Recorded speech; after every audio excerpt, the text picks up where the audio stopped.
ಪಾಕಿಸ್ತಾನ ಪಕ್ಕಾ ಇಸ್ಲಾಮಿಕ್ ರಾಷ್ಟ್ರ. ಅತಿ ಹೆಚ್ಚು ಜನಸಂಖ್ಯೆ ಹೊಂದಿರುವ ದೇಶಗಳ ಪೈಕಿ 5ನೇ ಸ್ಥಾನದಲ್ಲಿದೆ. ಒಟ್ಟು ಜನಸಂಖ್ಯೆಯಲ್ಲಿ 96% ಜನ ಇಸ್ಲಾಂ ಧರ್ಮದ ಪಾಲನೆ ಮಾಡ್ತಾರೆ. ಪಾಕಿಸ್ತಾನದಲ್ಲಿ ಹಿಂದೂ, ಕ್ರಿಶ್ಚಿಯನ್, ಸಿಖ್ ಸೇರಿದಂತೆ ಹಲವು ಧರ್ಮದ ಜನರು ಕೂಡ ವಾಸವಾಗಿದ್ದಾರೆ. ಆದರೆ ಈ ಜನಸಂಖ್ಯೆ ತುಂಬಾ ಕಡಿಮೆ ಆಗಿದೆ. ಹಾಗಾಗಿ ಈ ಸಮುದಾಯದವರು ಪಾಕಿಸ್ತಾನದ ಅಲ್ಪಸಂಖ್ಯಾತರಾಗಿದ್ದಾರೆ.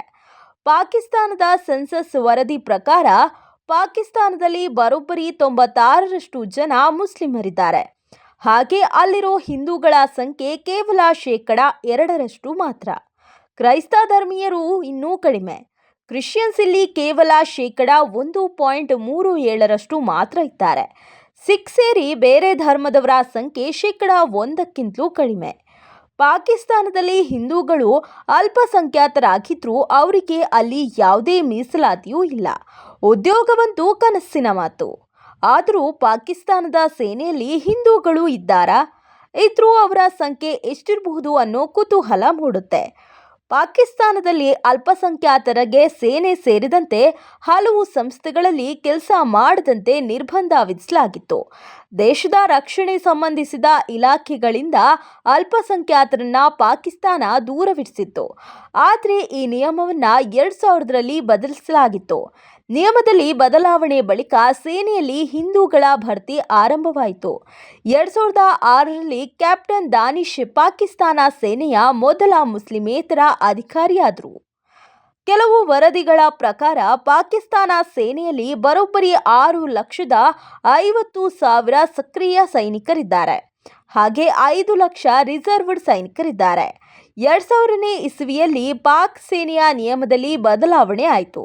ಆಗ ಕಡಿಮೆ ಪ್ರಮಾಣದಲ್ಲಿ ಹಿಂದೂಗಳು ಕೂಡ ಸೇನೆಗೆ ಸೇರ್ಪಡೆಯಾದರು. ಕೆಲ ವರದಿಗಳ ಪ್ರಕಾರ ಪಾಕಿಸ್ತಾನ ಸೇನೆಯಲ್ಲಿ ಇರೋದು ಬರೀ 200 ಹಿಂದೂ ಸೈನಿಕರು ಮಾತ್ರ.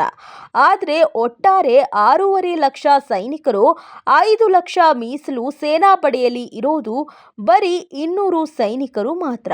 2000ನೇ ಇಸವಿಯಲ್ಲಿ 2022ರವರೆಗೂ ಮೇಜರ್ ಸ್ಥಾನದಲ್ಲಿ ಇದ್ದಿದ್ದು ಬರೀ 2 ಹಿಂದೂ ಅಧಿಕಾರಿಗಳು ಮಾತ್ರ. ಮೇಜರ್ ಡಾಕ್ಟರ್ ಕೈಲಾಶ್ ಕುಮಾರ್ ಮತ್ತು ಮೇಜರ್ ಡಾಕ್ಟರ್ ಅನಿಲ್ ಕುಮಾರ್ ಇಬ್ಬರು ಪಾಕಿಸ್ತಾನದ ಸೇನೆಯಲ್ಲಿದ್ದರು. ಪಾಕ್ ಸೇನೆಯಲ್ಲಿ ಇರೋದೇ 200ಕ್ಕೂ ಕಡಿಮೆ ಹಿಂದೂ ಸೈನಿಕರು. ಆದರೂ ಅವ್ರ್ಯಾರೂ ಉನ್ನತ ರ್ಯಾಂಕ್ನಲ್ಲಿ ಇಲ್ಲ. ನಾನ್ ಕಮಿಷನರ್ ಆಫೀಸರ್ಗಳು ಕೂಡ ಆಗಿಲ್ಲ.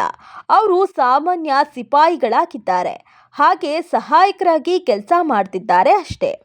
ಇನ್ನು ಪಾಕಿಸ್ತಾನದ ಅತ್ಯಂತ ಜೂನಿಯರ್ ಸೈನಿಕರ ಸಂಬಳ ಕನಿಷ್ಠ ಬರೀ 11,000 ಪಾಕಿಸ್ತಾನಿ ರೂಪಾಯಿ ಮಾತ್ರ.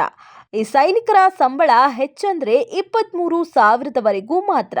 ಹಾಗೆ ಪಾಕ್ ಸೇನೆಯಲ್ಲಿ ಅತ್ಯಧಿಕ ಸಂಬಳ ಅಂದ್ರೆ 22ನೇ ರ್ಯಾಂಕ್ನಲ್ಲಿ ಇರೋ ಸೈನಿಕ ಅಧಿಕಾರಿಗಳು.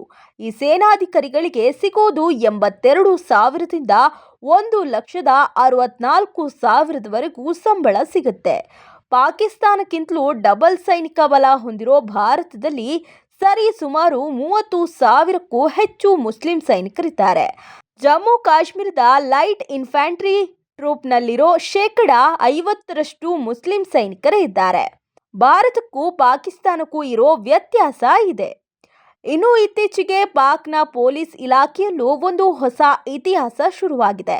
ಅದೇನೆಂದರೆ, ಸ್ವಾತಂತ್ರ್ಯ ಸಿಕ್ಕ 75 ವರ್ಷಗಳ ನಂತರ ಪಾಕ್ ತನ್ನ ಮೊದಲ ಹಿಂದೂ ಪೊಲೀಸ್ ಅಧಿಕಾರಿಯನ್ನ ನೇಮಕ ಮಾಡಿಕೊಂಡಿದೆ.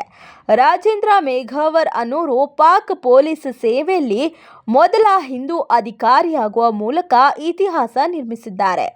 ರಾಜೇಂದ್ರ ಅವರನ್ನ ಫೈಸಲಾಬಾದ್ನ ಸಹಾಯಕ ಪೊಲೀಸ್ ವರಿಷ್ಠಾಧಿಕಾರಿಯಾಗಿ ನಿಯೋಜಿಸಲಾಗಿದೆ.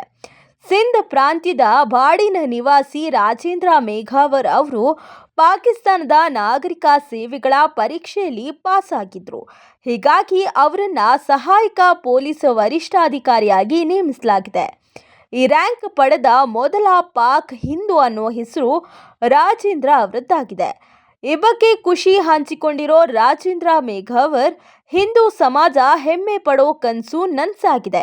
ಪೊಲೀಸ್ ಇಲಾಖೆಯಲ್ಲಿದ್ದು ಜನರ ಸಮಸ್ಯೆಗಳನ್ನು ನೆಲಮಟ್ಟದಲ್ಲಿ ಪರಿಹರಿಸಬಹುದು. ಪಾಕಿಸ್ತಾನಿ ಪೊಲೀಸ್ ಅಧಿಕಾರಿಗಳು ಅಲ್ಪಸಂಖ್ಯಾತರೊಂದಿಗಿನ ಸಂಬಂಧವನ್ನು ಸುಧಾರಿಸುವಲ್ಲಿ ಮತ್ತು ಫೈಸಲಾಬಾದ್ನಲ್ಲಿ ಕಾನೂನು ಮತ್ತು ಸುವ್ಯವಸ್ಥೆಯನ್ನ ಕಾಪಾಡುವಲ್ಲಿ ಸಕಾರಾತ್ಮಕ ಪಾತ್ರವನ್ನ ವಹಿಸಬಹುದು ಅಂತ ಹೇಳಿದ್ದಾರೆ.